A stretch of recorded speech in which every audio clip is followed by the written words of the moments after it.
जय हिंद साथियों। आपके कई सवालों को मैंने ध्यान से पढ़ा और अपनी जानकारी के अनुसार उनका जवाब देने की कोशिश करूंगा।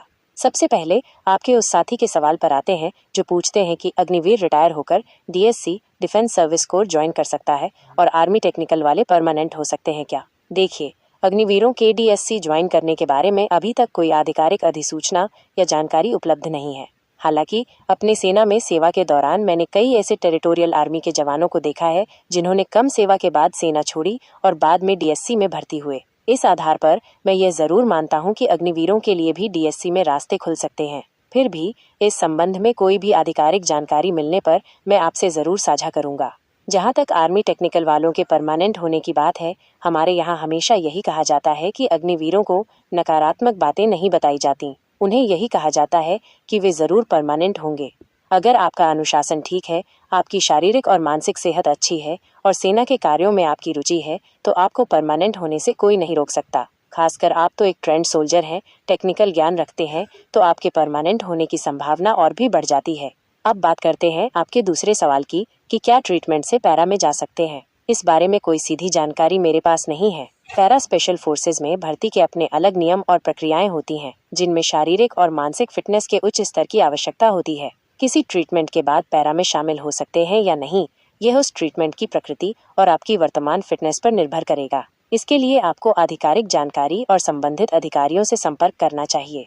एक और साथी ने पूछा कि 10वीं पास जीडी में ईएमई इलेक्ट्रॉनिक्स मैकेनिकल इंजीनियरिंग में क्या काम होता है। देखिए, ईएमई रेजिमेंट में ज्यादातर टेक्निकल ट्रेड के जवान होते हैं, लेकिन जीडी वाले भी जाते हैं। जीडी वालों के लिए ईएमई में कई तरह के ट्रेड होते हैं, जैसे driver, welder, vehicle mechanic, electronics mechanic और आर्मरर, गन संभालने वाला। आपको कौन सा ट्रेड मिलेगा, ये आपकी नियुक्ति पर निर्भर करेगा।